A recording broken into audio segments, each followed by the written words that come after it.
Ciencia y fe al servicio de la dignidad humana. Una conferencia de Monseñor José Ignacio Munilla pronunciada dentro del Encuentro Internacional de 40 días por la vida, celebrado en Barcelona el 1 de febrero de 2025.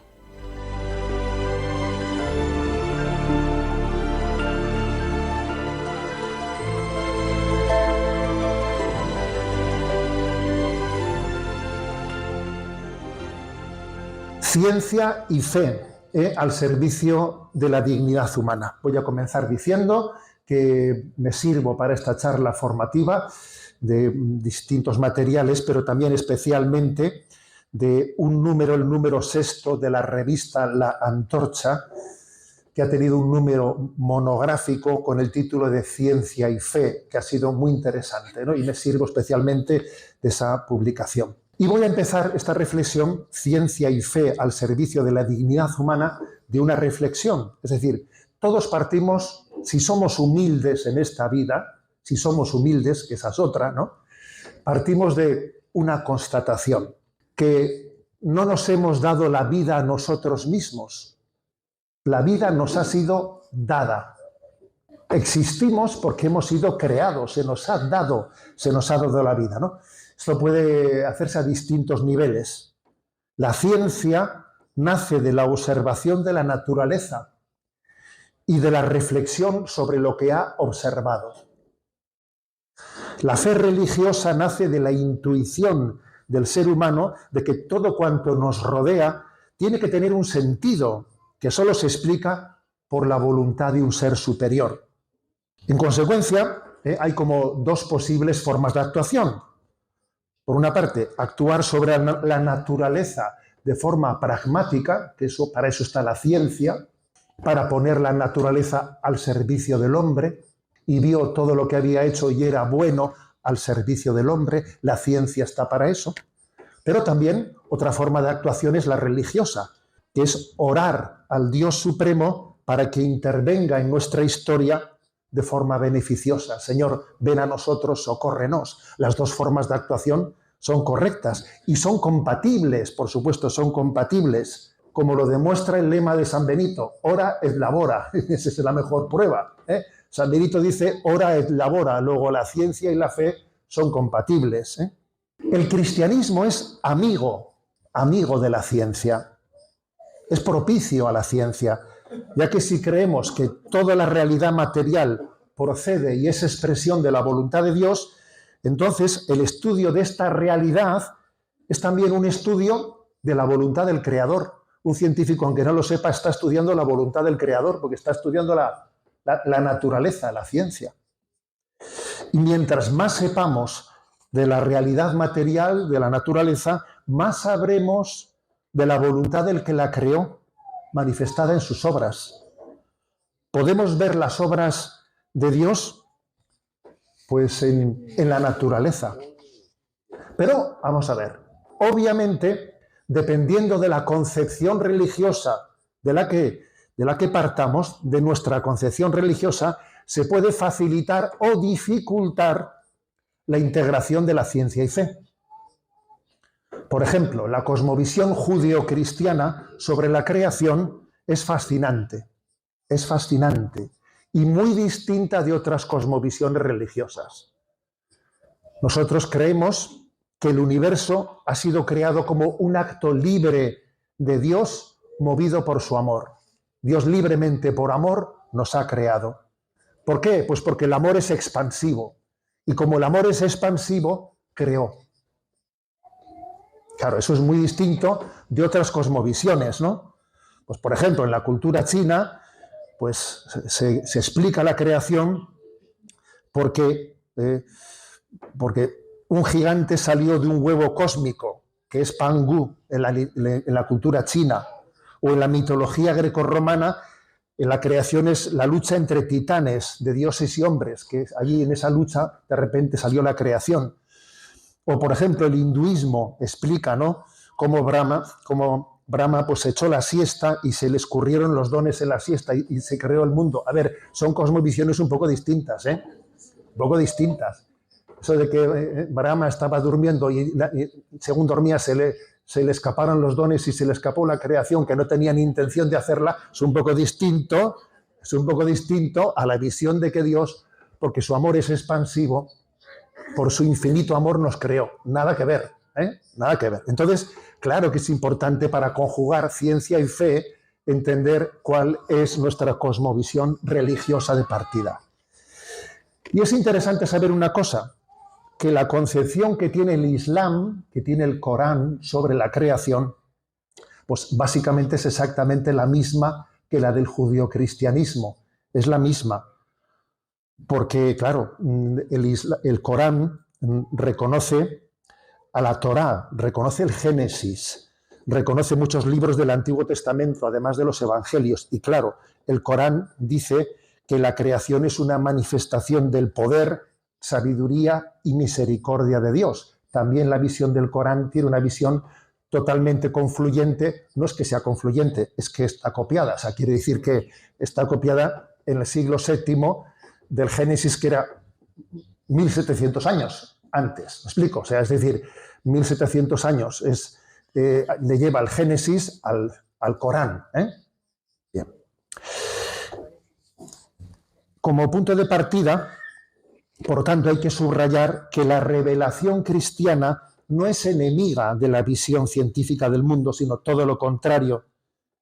A pesar de que, por desgracia, lo frecuente suele ser muchas veces decirles a nuestros jóvenes, ¿no?, en institutos y en universidades, no, tú tienes que optar por ser religioso o ser un hombre de ciencia. Muchas veces, por desgracia, ese tipo de opción ideologizada se les ha dicho, se les está diciendo a nuestros jóvenes, manipulándolos ideológicamente.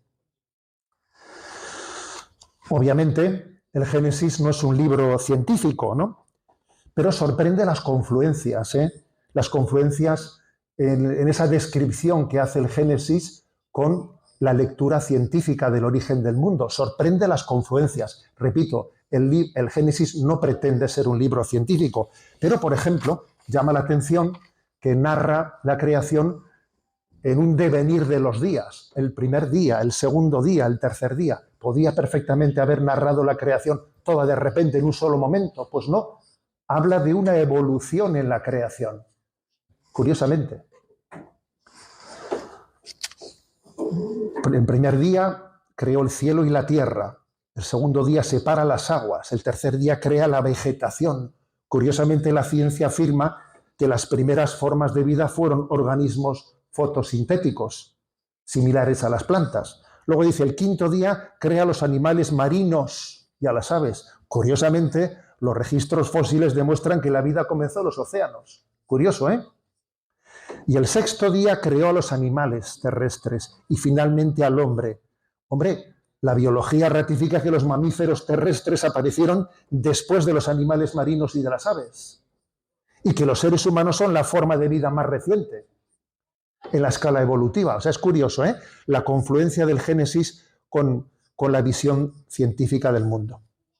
E impresiona cómo es descrita la creación del hombre. Yahvé formó a Adán del barro de la tierra. Su cuerpo, por lo tanto, tiene precede, ¿no?, procede. Su cuerpo, el cuerpo de Adán, procede del barro de la tierra. Pero para que pasase a ser un ser humano le dio un soplo de vida, un aliento de vida. Adán significa tierra fértil, polvo de tierra fértil. El creado del polvo de la tierra significa la palabra Adán.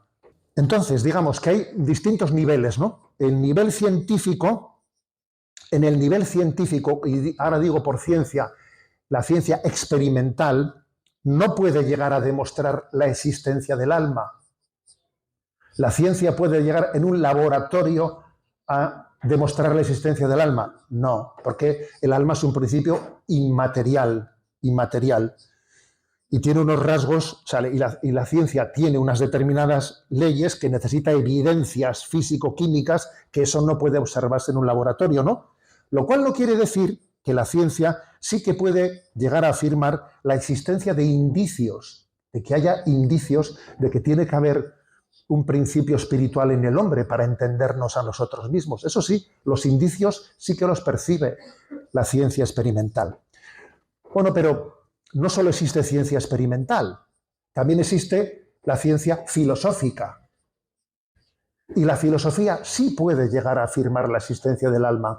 Tenemos una razón que bien utilizada uno puede concluir en la existencia de Dios y en la existencia del alma. La razón sí puede concluir y está llamada a concluir que tiene que existir el alma como un principio espiritual que viene de Dios. Y por supuesto, he dicho 3 niveles, ¿no? Ciencia experimental, ciencia filosófica, la razón, y luego está la fe. Claro, la fe nos ha revelado eso que la ciencia ya intuye y que la filosofía afirma. La revelación ya nos lo dice de una manera muy clara. El punto 366 del Catecismo de la Iglesia Católica dice: la Iglesia enseña, atentos a esto, que cada alma espiritual es directamente creada por Dios.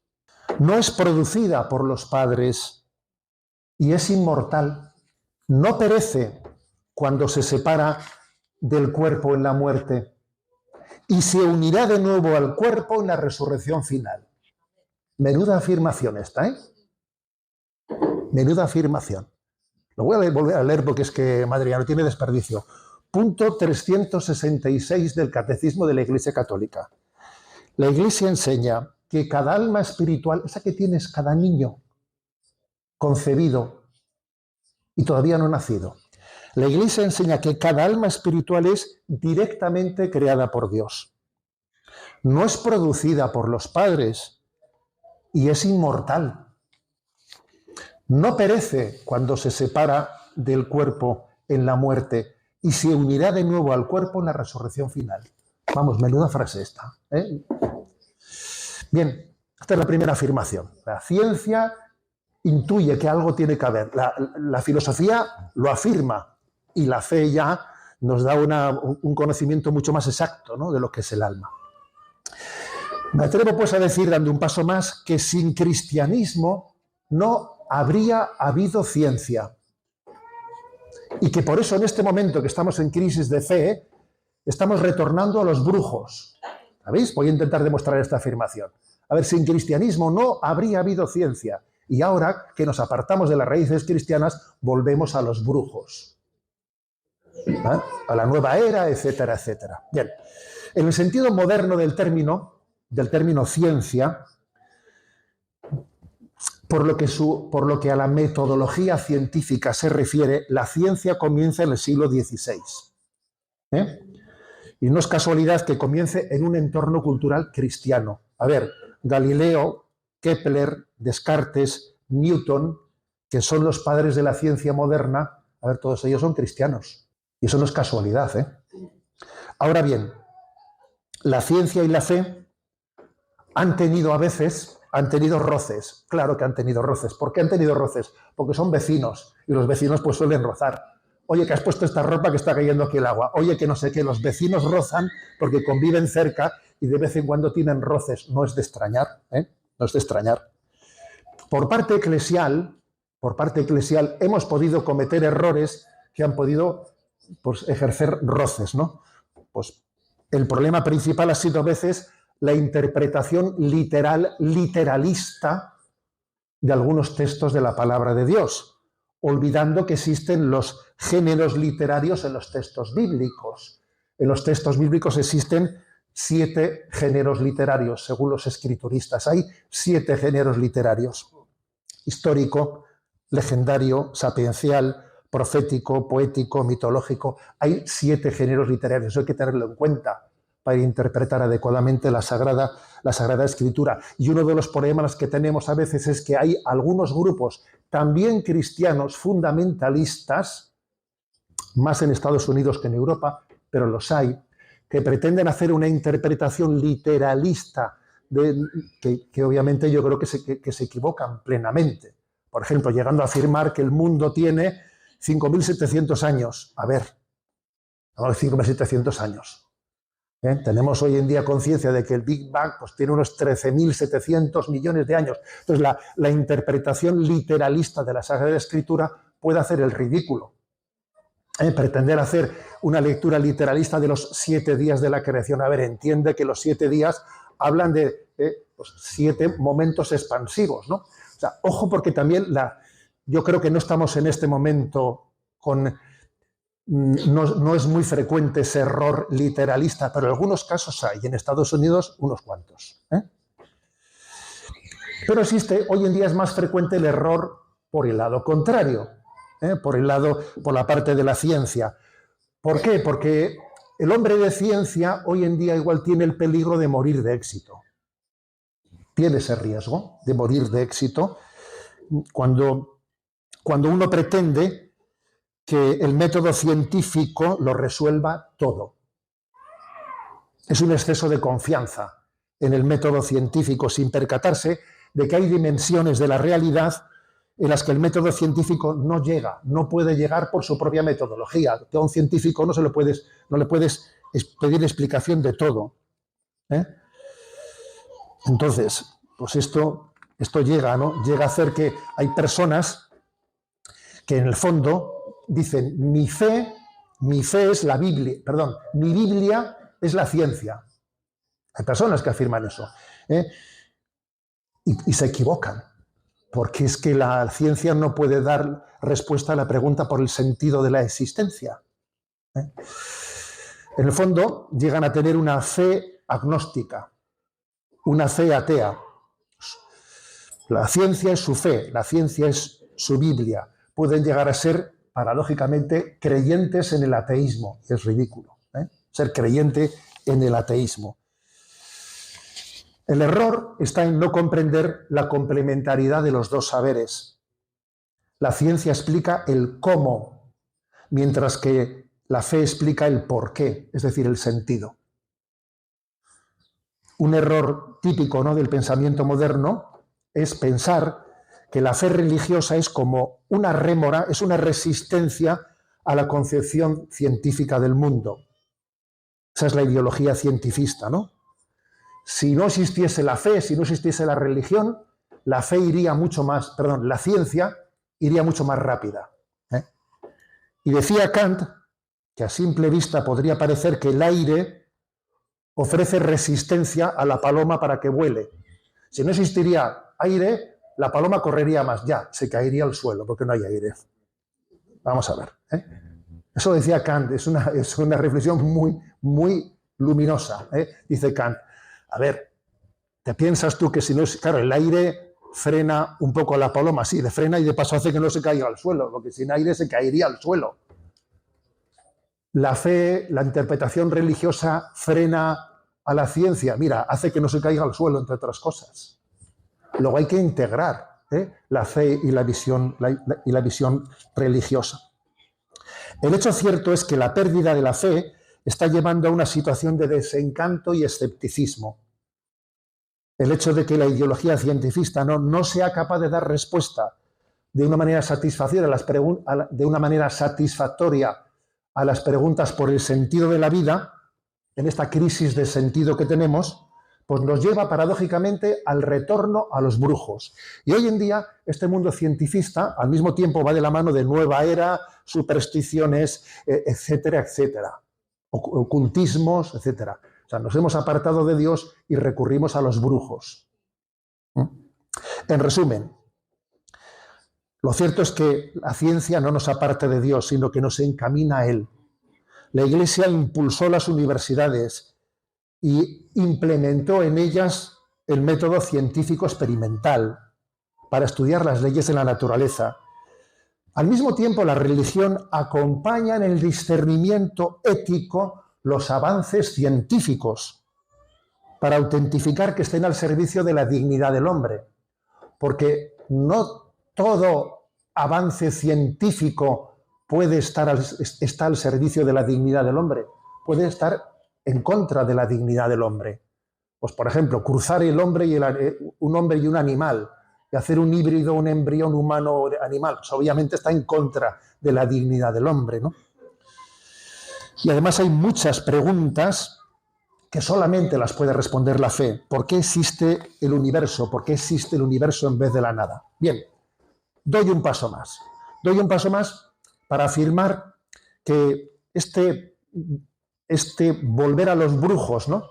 Volver a los brujos porque hemos dado la espalda a la fe que ha acontecido en un determinado movimiento, una parte del mundo científico, una parte, porque hay que decir que la mayor parte de los científicos de primera línea en este momento del siglo XXI son creyentes. La mayoría de los científicos en el año 2025 son creyentes.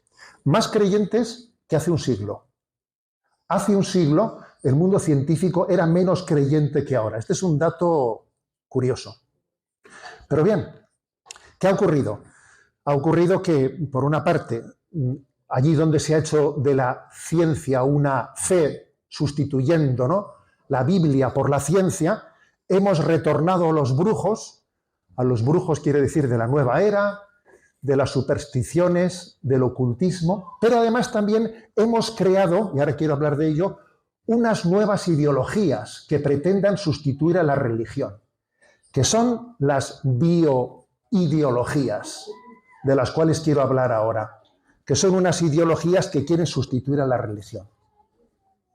Son como un credo herético de nuestro tiempo, las bioideologías, al servicio de un nuevo orden mundial.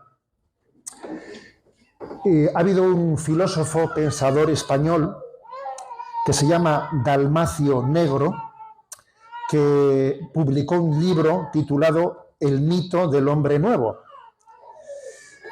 Y él fue el que hizo una lectura muy profética, muy luminosa de estas bioideologías. ¿Por qué quiero subrayar su nombre? Porque resulta, fijaros, que falleció en la víspera de Nochebuena de estas Navidades. Falleció justamente con 93 años, era ya anciano, y él publicó un libro maravilloso, El mito del hombre nuevo. Él era catedrático de Ciencia Política e Historia de la Universidad CEU en España y miembro de la Real Academia de Ciencias Morales y Políticas. Y él denunció con mucho tiempo de antelación la llegada de lo que hoy llamamos como el virus woke. Voy a intentar a describir las intuiciones que él hizo en su libro en el año 2009. 2009, que es muy interesante ver cómo tuvo esa capacidad de leer esto. Dalmacio Negro, habló de las bioideologías, que son como el corpus doctrinal que permea la cultura, la educación, la política, el ocio, la acción social, hasta la economía internacional, y que tienen una clara vocación totalitaria, hasta el punto de pretender ser una nueva religión, ocupar el lugar de Dios. Las bioideologías se presentan bajo capa de humanitarismo compasivo, pero en realidad pretenden tener un control absoluto de la libertad humana en todos los aspectos de la vida. Es como una enmienda a la historia de la humanidad, a la tradición de la humanidad, a la ley natural, a la creación divina. Es una nueva religión, ¿no? Las bioideologías se ponen al servicio de una nueva política, un nuevo orden mundial que configure toda la vida, ¿no?, desde el origen hasta la muerte.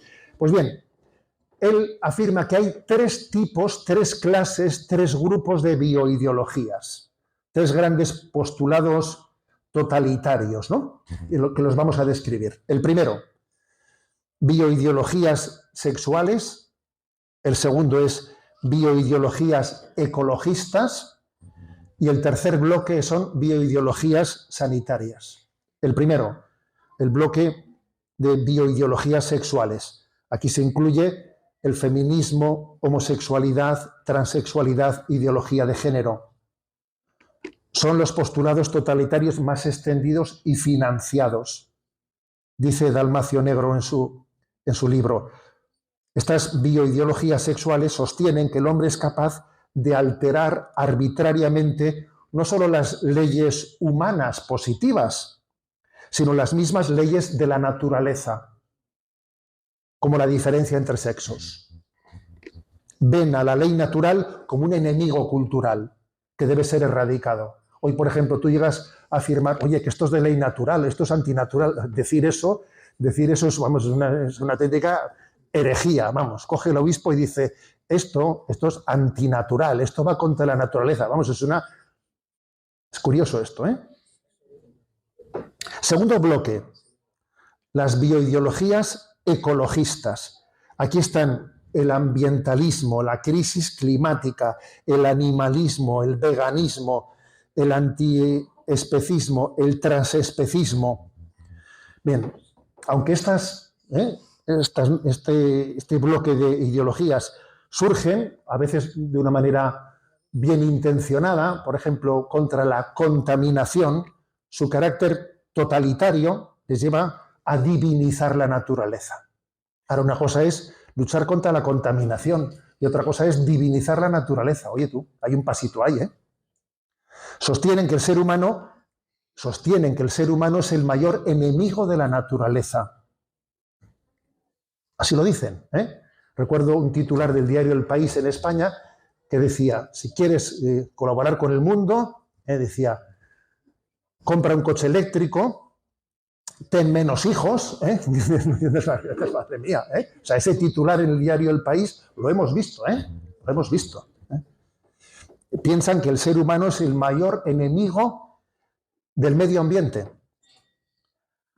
Y entonces, claro, este tipo de ideologías son muy persuasivas en personas de buen corazón que defienden la naturaleza con buena voluntad, pero no se dan cuenta que han hecho de ello una ideología.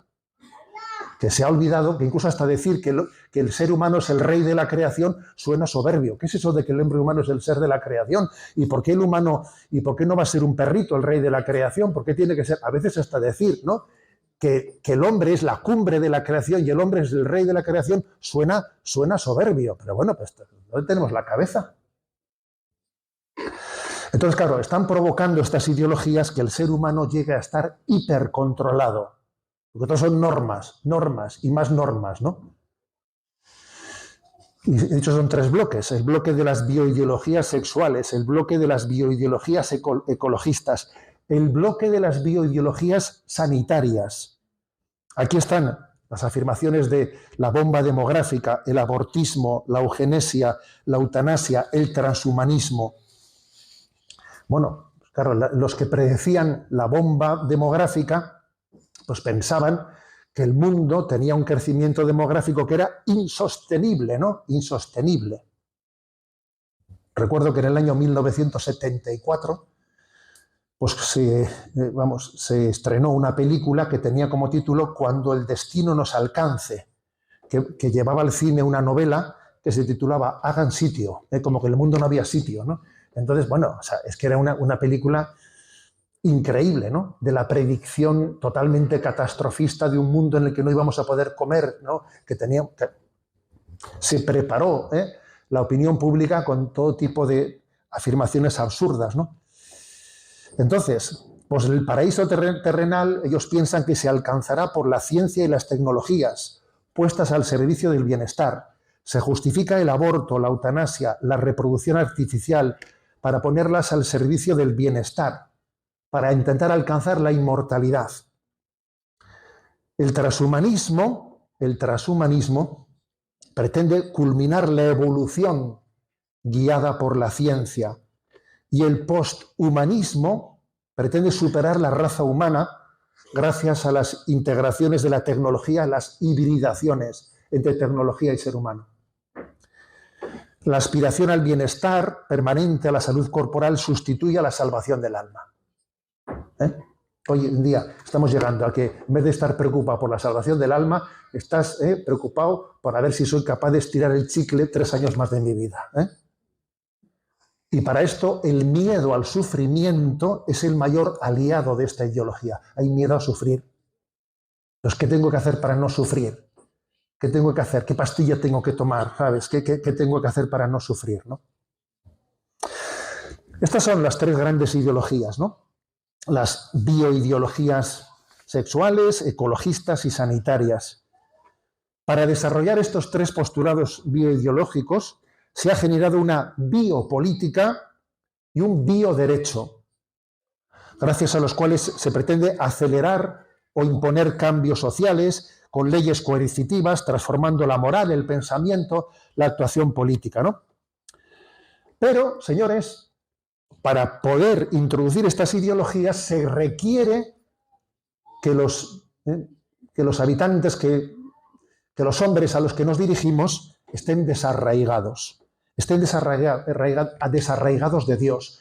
Si no se consigue que estemos desarraigados de Dios, estas ideologías no las vamos a asumir. ¿Cómo es posible que estas ideologías estén penetrando? Porque estamos desarraigados de Dios, claro. Entonces, si estamos desarraigados de Dios, entonces uno busca, como siempre necesitamos buscar un sentido a la vida, buscas una ideología en la cual explicarte a ti mismo y sustituyes la religión pues, por cuidar a tus mascotas o por el ecologismo. La Conferencia Episcopal Española publicó hace pocos años un documento que titulado El Dios fiel mantiene su alianza.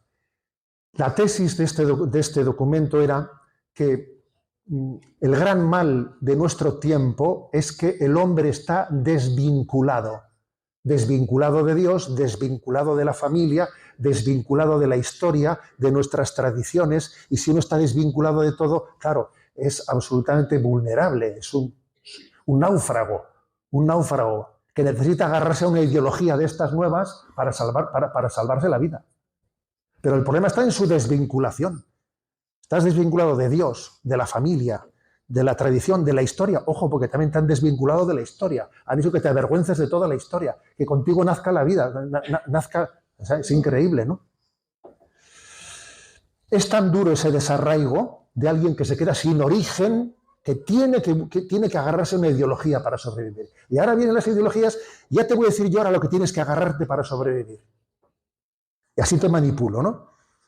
Y entonces en esa cosmovisión pues uno se agarra a la ciencia es mi esperanza, al placer de las drogas, a la satisfacción sexual, a la infinidad de entretenimientos, todo el día mirando una pantalla y jugando ahí a cosas, ¿no? Es la alienación de la realidad. Estamos alienados de la realidad, ¿no? Buscas tus placeres, tus satisfacciones, tus entretenimientos, alienado de la realidad.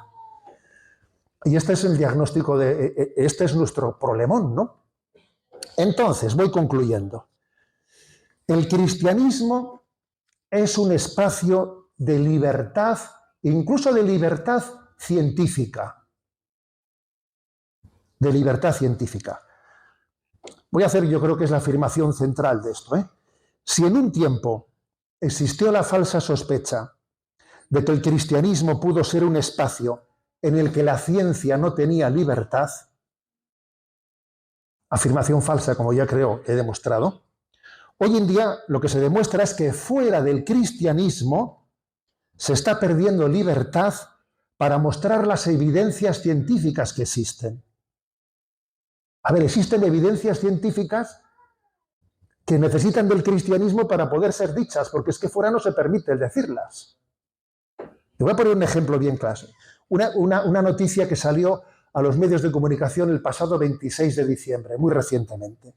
Y es como el ateísmo se ha casado con las ideologías científicas. No sé si conocéis a Freedom from Religion Foundation, ¿no? Pues esta asociación de ateos, de pensadores ateos mundiales, que expulsaron el 26 de diciembre a varios de sus miembros, a Dawkins, a Coinet, a Pinker, les expulsaron porque, como ateos científicos, pretendían hacer la afirmación, oye, que creer en la biología no es ser intolerante, que ser hombre y ser mujer es una afirmación biológica, ¿me explico? Entonces, claro, han sido expulsados de la Federación Mundial de Ateísmo por haber hecho esas afirmaciones. Y esto es muy interesante, señores. Eso es muy interesante, porque resulta que ahora es el cristianismo, en el seno del cristianismo, donde existe libertad científica. O sea, ¿dónde voy yo para poder afirmar los datos de la biología? Pues tengo que ir a un paraguas, al paraguas del cristianismo, donde no se me excomulgue por decir que creo en la biología. Hemos llegado a esas, ¿eh? Otro ejemplo, por ejemplo, es la expulsión de Jordan Peterson del Colegio de Psicólogos de Canadá, Vamos, que es el psicólogo clínico del mundo más exitoso. El psicólogo clínico del mundo más exitoso ha sido expulsado del Colegio de Médicos de Canadá porque, claro, pues porque hay unas ideologías acientíficas que se han promulgado y entonces no hay libertad para poder pensar conforme a la ley natural, ¿no? Fuera del cristianismo no hay espacio para la libertad religiosa. En definitiva, resumamos y concluyamos. Esta dictadura woke que se impone en este nuevo orden mundial demuestra la autenticidad de la expresión chestertoniana. Chesterton, entre sus muchas genialidades, para mí la genialidad que más repito yo de Chesterton es esta. Dice él: quitad lo sobrenatural y no os vais a encontrar con lo natural, sino con lo antinatural. A ver, es lo que estamos viendo. O sea, al final lo sobrenatural custodia lo natural. Si tú quitas lo sobrenatural, lo que acontece es lo antinatural. O sea, es una reflexión increíble que Chesterton dijese esto hace un siglo. Ojo, hace un siglo. Es increíble que lo dijese, ¿no? Entonces, se han cumplido 20 años del diálogo, aquel diálogo maravilloso que mantuvieron entre el cardenal Ratzinger y el filósofo ilustrado posmarxista Habermas, en aquel diálogo de Ratzinger-Habermas, que fue un diálogo potente, ¿no? Jamás había habido un diálogo a tal alto nivel entre el catolicismo y el racionalismo ilustrado. El título de aquel diálogo se tituló Fundamentos morales prepolíticos del Estado liberal. Y ellos dos consensuaron algunas cosas, No se estuvieron tirando trastos, no, consensuaron algunas cosas. En aquel diálogo consensuaron que la razón y la religión están llamadas a ayudarse a curar sus respectivas patologías. Y consensuaron ellos que la razón puede curar a la religión para no caer en el fanatismo fundamentalista. Y también consensuaron que la religión puede ayudar a evitar que la razón derive en ideologías que justifiquen lo injustificable. Porque en el siglo XX, vamos a decir que pues la razón desligada de la fe justificaron lo injustificable, ¿no? No sé si sabéis que hay una pintura del año 1799 de Goya, del pintor Goya español, que tiene como título El sueño de la razón produce monstruos. Esa es una pintura de Goya de 1799. El sueño de la razón produce monstruos. Es decir, a ver, la religión, la razón tiene que ayudar a la religión a no caer en los fanatismos y la religión tiene que ayudar a la razón a no sucumbir a las ideologías. Sin embargo, fijaros bien, en lo que no llegaron a un acuerdo entre los dos, ¿sabéis en qué fue? ¿En qué no llegaron a un acuerdo en aquel diálogo entre Habermas y Ratzinger? Porque claro, consensuaron muchas cosas, pero hubo una cosa en la que divergieron. En la que divergieron. Y entonces, Habermas decía que la verdad es fruto del diálogo. Y Ratzinger decía que el diálogo es fruto de la verdad. Y ahí los dos decían dos cosas distintas. Es una divergencia muy interesante. Yo creo que 40 días por la vida está llamado a testimoniar esto. La dignidad de la vida no es fruto del diálogo o del consenso. O dicho de otra manera, la vida no comienza con el consenso, comienza con la concepción, que es un poquito distinto.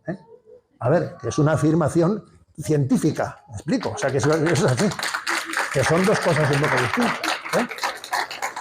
Entonces, la dignidad de la vida no es fruto del diálogo del consenso. Ahora bien, un verdadero diálogo nos ayudará a descubrir la dignidad de la vida. Si hablamos en verdad, si hablamos poniendo los datos científicos encima de la mesa, sin avergonzarnos de ellos, sin cancelarlos, sin que exista falta de libertad científica.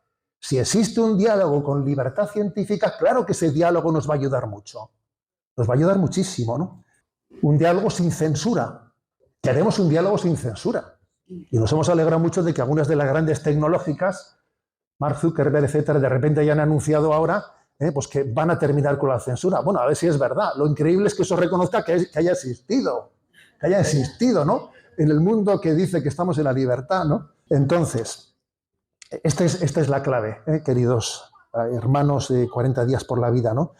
Estáis llamados a reconocer que la dignidad de la vida no es fruto del diálogo, es fruto de la verdad.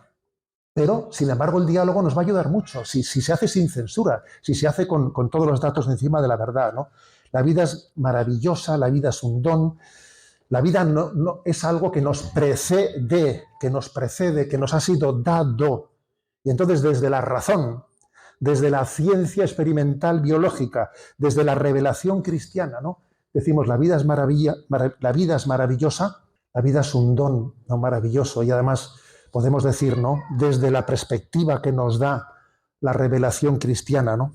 El Verbo de Dios se hizo embrión y acampó entre nosotros. Muchas gracias. Así finaliza en Radio María esta ponencia de Monseñor José Ignacio Munilla titulada Ciencia y Fe al servicio de la dignidad humana. Fue pronunciada dentro del Encuentro Internacional de 40 días por la vida celebrado en Barcelona el 1 de febrero de 2025.